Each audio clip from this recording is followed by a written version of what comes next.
1, 2, 3, come on.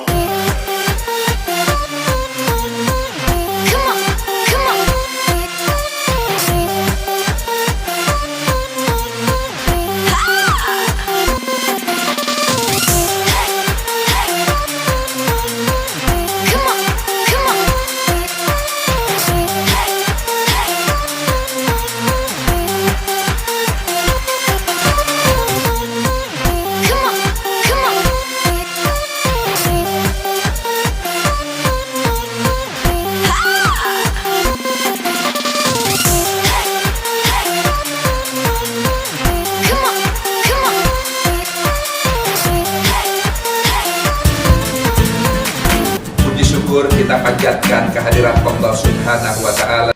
Assalamualaikum warahmatullahi wabarakatuh. Baiklah, di sini saya akan menganalisis dalam komunikasi Islam oleh Menteri Agama Indonesia ke-22, Bapak Dr. Andes Haji Lukman Hakim Saifuddin.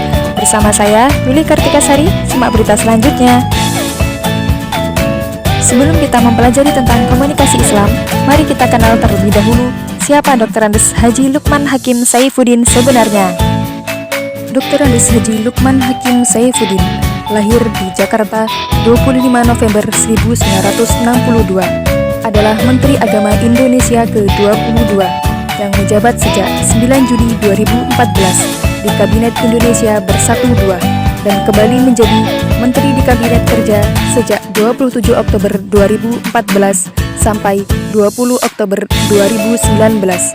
Dr. Andes Haji Lukman Hakim Saifuddin pernah menjadi anggota DPR RI periode 1999 sampai 2004. Kemudian, ia juga pernah menjabat sebagai Wakil Ketua MPR RI periode 2009 sampai 2014. Dr. Andes Haji Lukman Hakim Saifuddin merupakan tokoh Nahdlatul Ulama dan menjabat sebagai Wakil Sekretaris Pimpinan Pusat Lembaga Kemaslahatan Keluarga Nahdlatul Ulama LKKNU periode 1985 sampai 1988. Itulah sekilas tentang Dr. Andes Haji Lukman Hakim Saifuddin. Berbicara tentang komunikasi Islam, mari kita lihat terlebih dahulu apa itu komunikasi Islam. Komunikasi Islam adalah proses penyampaian pesan melalui media dari komunikator kepada komunikan dengan menggunakan prinsip-prinsip komunikasi yang sesuai dengan Al-Quran dan Hadis. Dilihat dari pengertian komunikasi Islam, bahwa seorang komunikator harus memahami atau mengerti dengan apa yang disampaikan, dan seorang komunikator juga harus menyampaikan pesan dengan jelas dan jujur, karena komunikator harus bertanggung jawab dengan apa yang disampaikan. Adapun konsep komunikator dalam komunikasi Islam adalah sebagai berikut. 1. Memiliki iman yang baik. 2. Jujur. 3. Bertanggung jawab. Dan yang terakhir, menarik. Dalam komunikasi Islam, berkomunikasi tidak hanya sesama manusia, di mana kita juga harus berkomunikasi dengan diri sendiri dan dengan apa yang ada di sekitar kita.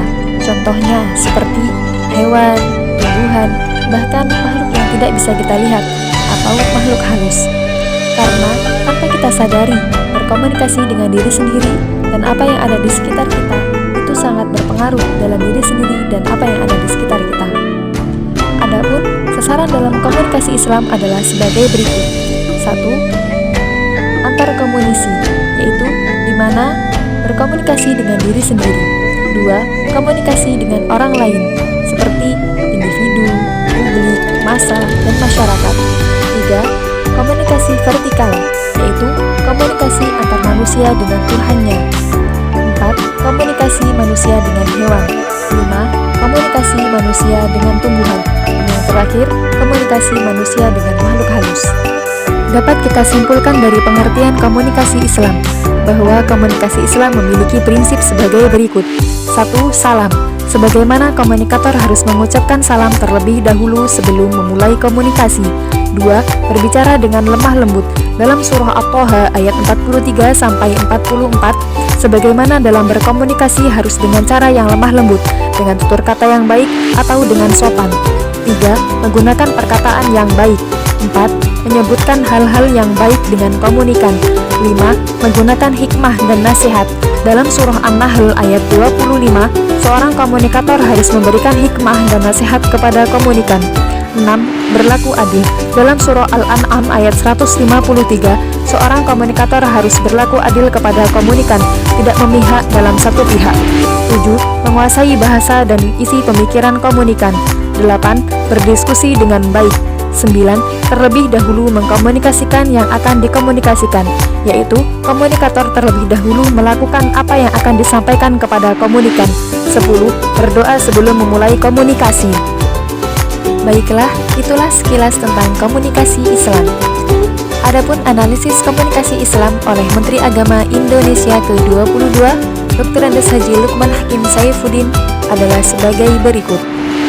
Assalamualaikum warahmatullahi wabarakatuh.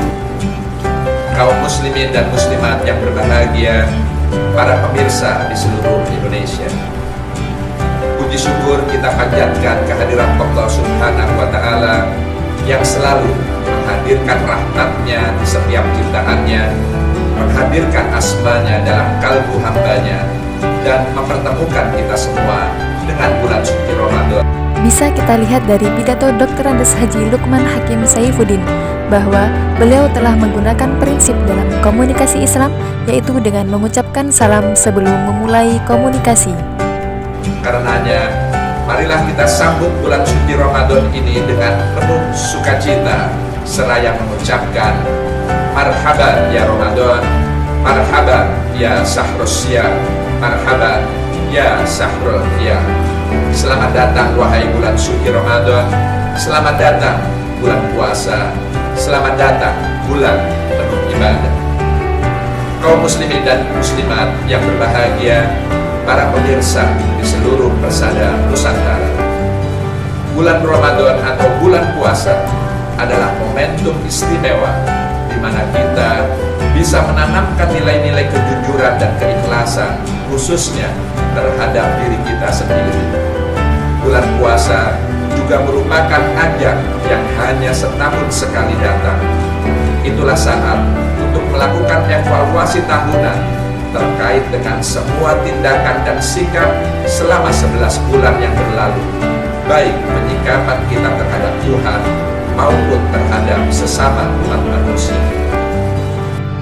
Selanjutnya, dapat kita lihat bahwa Dr. Andes Haji Lukman Hakim Saifuddin dalam pidatonya telah menggunakan prinsip komunikasi Islam, yaitu dengan menggunakan bahasa yang baik, perkataan yang sopan, serta mengandung hikmah dan nasihat. Kaum muslimin dan muslimat yang berbahagia, para pemirsa di seluruh Indonesia, atas nama pemerintah Republik Indonesia, kami mengucapkan selamat menjalankan ibadah puasa. Semoga Allah Subhanahu wa Ta'ala menerima seluruh amal ibadah kita. Amin ya rabbal alamin. Wabillahi taufiq wal hidayah. Wallahul muwaffiq ila aqwamit thoriq. Wassalamualaikum warahmatullahi wabarakatuh. Demikianlah pidato yang disampaikan oleh Menteri Agama Indonesia ke-22, Dr. Andes Haji Lukman Hakim Saifuddin, mengenai bulan suci Ramadan, di mana kita bisa melihat begitu banyak hikmah, nasihat, serta doa yang beliau sampaikan kepada kita supaya kita hendak berbuat baik atau memperbaiki diri dengan sesama dan dengan Tuhan kita. Jadi, kesimpulan dari analisis komunikasi Islam menurut saya adalah seorang komunikator harus mengetahui dan memahami apa yang akan disampaikan dan kepada siapa ia akan menyampaikan pesan dengan menggunakan konsep dan prinsip komunikasi Islam. Demikianlah analisis yang dapat saya sampaikan. Terima kasih atas perhatiannya, dan apabila ada kesalahan saya mohon maaf yang sebesar-besarnya. Wabillahi taufiq wal hidayah. Wassalamualaikum warahmatullahi wabarakatuh.